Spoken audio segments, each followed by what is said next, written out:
Senhor esteja convosco. Ele está no meio de nós. Proclamação do Evangelho de Jesus Cristo, segundo Marcos. Glória a vós, Senhor. Naquele tempo, Tiago e João, filhos de Zebedeu, foram a Jesus e lhe disseram: Mestre, queremos que faças por nós o que vamos pedir. Ele perguntou: O que quereis que eu vos faça? Eles responderam: Deixa-nos sentar um à tua direita e outro à tua esquerda, quando estiveres na tua glória. Jesus então lhes disse: Vós não sabeis o que pedis. Por acaso podeis beber o cálice que eu vou beber? Podeis ser batizados com o batismo com que vou ser batizado? Eles responderam: Podemos. E ele lhes disse: Vós bebereis o cálice que eu devo beber, e sereis batizados com o batismo com que eu devo ser batizado. Mas não depende de mim conceder o lugar à minha direita ou à minha esquerda. É para aqueles a quem foi reservado. Quando os outros 10 discípulos ouviram isso, indignaram-se com Tiago e João. Jesus os chamou e disse: Vós sabeis que os chefes das nações as oprimem e os grandes as tiranizam. Mas entre vós não deve ser assim. Quem quiser ser grande, seja vosso servo. E quem quiser ser o primeiro, seja o escravo de todos. Porque o Filho do Homem não veio para ser servido, mas para servir e dar a sua vida em resgate para muitos. Palavra da salvação. Glória a vós, Senhor.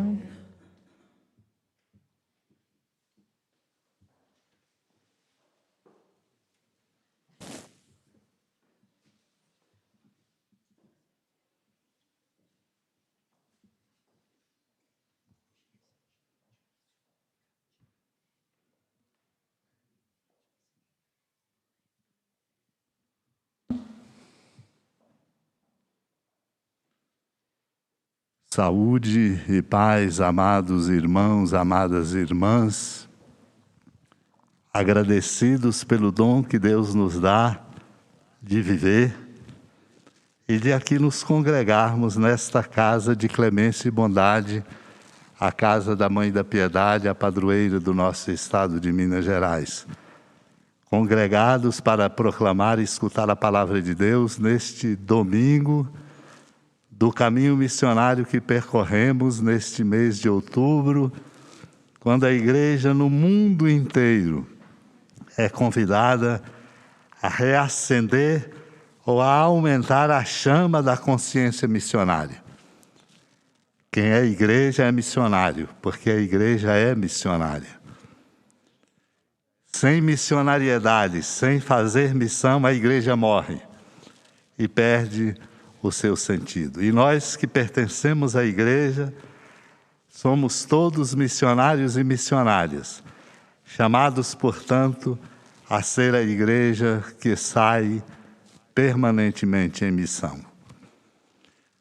Esse domingo, que é dia de alegria, dia do Senhor, aqui no Santuário Basílica da Mãe da Piedade, nesta casa de clemência, coração de Minas Gerais, no alto dessa serra, magnífica arquitetura divina, este domingo se reveste de 2 importantes experiências, 2 importantes referências. Quero convidá-los a prestar muita atenção nas 2 referências importantes. A primeira é uma comunhão com o mundo inteiro, a igreja no mundo inteiro. Domingo passado, lembremos-nos, dia 10 de outubro, o Papa Francisco abriu em Roma o sínodo sobre a sinodalidade na igreja. Abriu lá e hoje cada bispo, como eu o fiz aqui na Arquidiocese de Belo Horizonte, na Catedral Cristo Rei, cada bispo no mundo inteiro fez o mesmo, começando esse caminho. Quando falamos sobre sínodo, sobre sinodalidade na igreja, é até natural a gente se perguntar o que significa, porque estamos falando grego. A palavra sínodo significa caminhar juntos. Sinodalidade significa uma igreja em que todos caminhamos juntos. Às vezes a gente fala uma língua estrangeira e nem sabe o que está falando. Mas sínodo é uma palavra grega para dizer caminho juntos, um caminho que fazemos juntos. E o Papa Francisco está nos convidando a todos, não aos bispos simplesmente, aos padres, aos religiosos, mas a cada membro do povo de Deus a participar, com orações, com reflexão e com a sua contribuição. O que queremos? Queremos exatamente refletir entre nós, porque para que a igreja seja fortemente missionária, ela precisa de cada um de nós, da contribuição de cada um de nós. Ninguém pode ser assistente passivo do que acontece na igreja. A missão de proclamar a palavra de Deus, de congregar o povo, de ir ao encontro dos pobres, de ajudar o mundo a ser melhor, é uma tarefa de todos nós. E o Papa Francisco está nos convidando a olhar a história bonita da nossa igreja, que tem mais de 2000 anos, e que tem experiências muito ricas, tem referências que são um verdadeiro tesouro, a palavra de Deus, a tradição da igreja, a doutrina da igreja, o testemunho de missionários e missionárias, os mártires, os santos. Portanto, nós não somos uma igreja que começou ontem, inventada numa esquina. Nós somos uma igreja que Jesus Cristo quis que ela fosse. Por isso deu a tarefa missionária a todos os seus, dizendo aos apóstolos: ide pelo mundo inteiro e proclamai o Evangelho a toda criatura, fazendo de todos discípulos. O que queremos, portanto, é ser uma igreja de hoje, até outubro de daqui 2 anos, 2023, uma igreja orante, uma igreja que escuta, uma igreja que compartilha, uma igreja que faz uma avaliação para afirmarmos naquilo que nos põe como comunhão, participação, é ao mesmo tempo rever onde essa comunhão precisa ser melhorada, onde a participação ainda não é adequada, porque a igreja, amados e amadas de Deus, tem uma tarefa importante e precisa cumpri-la. E, sobretudo, quando nós pensamos a igreja no Brasil, nós precisamos de uma grande reação missionária, sobretudo preocupados que ficamos com cristianismos que eu chamo de tortos, ou um jeito torto de falar do cristianismo que tem aparecido nos discursos, nas propostas e em muitas experiências, lamentavelmente puxando gente que ilusoriamente, sem conhecer profundamente, vai ao encontro. Por isso, vamos orar. E o Papa nos lembra, como assim na igreja nascente, mais de 2000 anos atrás, na igreja quando fez o seu primeiro concílio em Jerusalém, na igreja ao longo da história, quem é o protagonista da igreja é o Espírito Santo de Deus. Por isso, para vivermos esse caminho de maneira fecunda, precisamos da ação do Espírito Santo. É o que queremos, um novo Pentecostes na igreja. E quem realiza o Pentecostes na igreja não é a palavra de uma pessoa, não é um escrito bem feito, é a ação do Espírito Santo. Portanto, a primeira atitude é pedir: vem Espírito em auxílio de nossa fraqueza e nos abrir a Ele. Precisamos fazer esse caminho, revisitar o que temos de tesouro, a palavra santa de Deus, que às vezes é pouco conhecida e precisa ser colocada na nossa vida, na vida da família, em primeiro lugar, para reacender em nós a luz do amor. Vamos fazer esse caminho. O segundo registro importante, vocês estão vendo aqui as queridíssimas irmãs auxiliares de Nossa Senhora da Piedade. Uma congregação, eu acho que não exagero se eu disser, nasceu aqui dentro dessa casa. O desejo de que ela nascesse foi exatamente aqui, nesta casa de clemência e bondade, pelas mãos do servo de Deus, Monsenhor Domingos Evangelista Pinheiro, que quis congregar mulheres fortes, alegres, para trabalhar pela evangelização, dando a elas o nome de auxiliares de Nossa Senhora da Piedade. Portanto, abrindo um caminho importante e bonito de colocar, como a Mãe da Piedade coloca, na vida delas, da congregação, de suas obras, de seus trabalhos e de todos, o Cristo em primeiro lugar. E hoje aqui estão, acompanhadas da irmã Teresa, que é a superiora geral da congregação, outras irmãs, acompanhadas as 3 irmãs, que serão enviadas e partirão em missão para a África e Angola. A irmã Aparecida, a irmã Joana e a irmã Jéssica. Acompanhadas aqui por nós, também por seus familiares, especialmente quero aqui lembrar dos familiares da irmã Joana, que lá de Uberlândia estão também orando conosco. Partem em missão, corajosamente, pela força de um sonho de Deus plantado no coração da congregação e no coração de cada uma delas, que tem a coragem de deixar os seus, deixar sua pátria e partir para outros lugares para anunciar o Evangelho da vida. Esses 2 fatos enriquecem a vida da igreja e a confirma como igreja missionária. Para isso, irmãos e irmãs, para dar conta disso, a Palavra Santa de Deus hoje nos traz iluminações muito importantes. Eu quero me referir aqui no capítulo 10 do Evangelho de Marcos. O evangelista Marcos, no seu Evangelho, constrói uma arquitetura bonita e mostra Jesus, mestre, ajudando os seus discípulos a dar passos adiante. Porque eles experimentam o limite humano, como nós experimentamos. E o evangelista mostra aqui, nesse capítulo 10, no trecho que foi proclamado, o ápice do que o Senhor vai conduzindo passo a passo como mestre os seus discípulos, para que eles cresçam, para que eles compreendam melhor, para que eles tenham coragem, para que eles ajam segundo uma lógica que temos que aprender, é a lógica de Deus.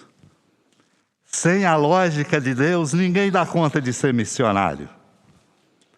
Sem a lógica de Deus, ninguém dá conta de sair de sua zona de conforto. Só na medida em que a lógica de Deus entra no nosso coração, a nossa vida se torna uma vida missionária. E aqui temos um diálogo interessante que devemos nele prestar muita atenção. É um diálogo em que os filhos de Zebedeu, Tiago e João, se aproximam de Jesus e diz: mestre, temos um pedido. Queremos que nos coloque um à direita e uma à esquerda na tua glória. Um pedido movido por aquilo que está no coração humano de qualquer pessoa. Ser considerado, ter título, garantir o lugar melhor. Por isso, muitas vezes, nós vivemos de disputas. E sofremos muito por disputar muito entre nós. E as disputas, irmãos e irmãs, são tão homicidas e tão violentas que nós temos uma sociedade muito desigual. Fruto das disputas. Disputas que geram ganância. Disputas que geram o lucro. Disputa em que coloca-se de fora muita gente, quando todos têm que participar. E isso está no coração de qualquer um de nós. Se vocês olharem para mim e pensarem, não está no seu coração, Dom Valmor, está. Tem que cuidar. Porque é uma erva daninha que cresce em qualquer coração humano. Por isso pediram. E vejam o prosseguimento do diálogo. Jesus lhes pergunta: podeis beber o cálice que eu vou beber? Podemos. Podeis receber o batismo que eu vou receber? Podemos. Responderam que podemos. O Senhor disse: podereis fazer isso. Mas está no lugar à direita ou à esquerda, já foi preparado para quem Deus quer. Para dizer assim, a nossa lógica não tem que ser a lógica da disputa, de guardar o meu lugar, mas tem que ser a lógica de ser obediente à vontade de Deus. E Jesus, ao ouvir deles isso, dizendo: podereis beber do cálice e ser batizado, é para dizer: na medida em que vocês acertarem a compreensão de que Deus é quem conduz tudo, vocês se tornarão capazes de beber do cálice e de receber o batismo.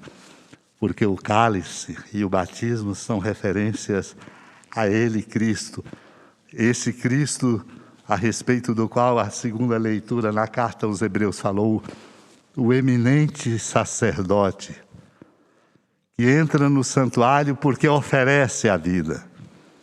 Beber do cálice e ser batizado significa compreender: a minha vida não é uma vida para mim, não é uma vida para o meu interesse, a minha vida é uma vida para ser ofertada. E aí Jesus então mostra que Ele é agora o completo e perfeito servo de Javé, como nos veio na leitura primeira do profeta Isaías, para dizer: meu irmão, minha irmã, o segredo da vida e o compromisso da nossa vida, o selo de qualidade da nossa vida, tem que ser a oferta. Por isso, o ápice da palavra de Jesus a eles: quem quiser ser grande tem que ser servo. Quem quiser ser o maior tem que se fazer escravo dos outros. Porque os outros 10, ao ouvirem aquele diálogo que mostrava um interesse por parte dos discípulos, ficaram indignados, revelando que tinham na cabeça e no coração a mesma lógica, que tem que ser substituída. Porque a máxima que deve presidir a nossa vida é o que o Senhor diz: o Filho do Homem não veio para ser servido, mas para servir e dar a sua vida em resgate por muitos. Isso significa, portanto, para a igreja ser missionária, para o coração missionário de cada irmão e irmã seja verdadeiro, para que um envio missionário seja frutuoso e não um peso, simplesmente, a lógica que tem que presidir é a lógica do serviço. Mas não é um serviço de fazer algumas coisas. Eu faço muito, eu labuto aqui, labuto ali. É ser incansável, fazendo o bem, cuidando da palavra que diz, cuidando da presença que dá, cuidando da oferta que faz, cuidando para ser inspirado como aquele servo sofredor, que ao se oferecer, chega a uma luz perfeita e a uma sabedoria profunda, que nasce exatamente da convicção de que a vida só vale a pena ser vivida quando a gente faz do que a gente é e do que a gente tem uma oferta para o bem de todos. Essa é a lógica que somos chamados a aprender. Esse é o nosso desafio existencial maior. Esse é o caminho bonito que o Sínodo quer nos dar a oportunidade de viver para aprendermos essa lógica mística e profética. Este é o sonho que está plantado no coração da irmã Joana, da irmã Aparecida e da irmã Jéssica para partirem em missão. Por isso aqui estamos com elas, filhas queridíssimas de Monsenhor Domingos Evangelista Pinheiro, que daqui desse lugar se tornou o grande missionário, que se espalha através delas em muitos lugares, realizando obras, proclamando a palavra de Deus, cuidando dos pobres, promovendo e educando. Damos graças a Deus por essa coragem, que é uma coragem que vocês têm e que é por graça, porque poucas têm, ou muitas pessoas não têm essa coragem. E nós precisamos ter coragem de ir à África, de ir do outro lado da rua, de ir no andar do edifício onde moramos, de ir aos lugares onde estão os pobres, de ir ao encontro dos enfermos, compreendendo que esta é a grande força missionária de que a igreja precisa, com a força do nosso testemunho. Alegramo-nos, damos graças a Deus e oramos, pedindo copiosas bênçãos para esse envio missionário e que ele reacenda no coração de cada um de nós a consciência de não permanecermos simplesmente em nós, nem naquilo que é nosso, mas de irmos ao encontro proclamando a palavra de Deus para que aprendam todos essa lógica importante e bonita de que grande é quem serve, o maior é aquele que é servidor de todos. Deus nos ajude neste caminho e nos confirme nele. Creio em Deus Pai Todo-Poderoso, Criador do céu e da terra, e em Jesus Cristo, seu único Filho, nosso Senhor,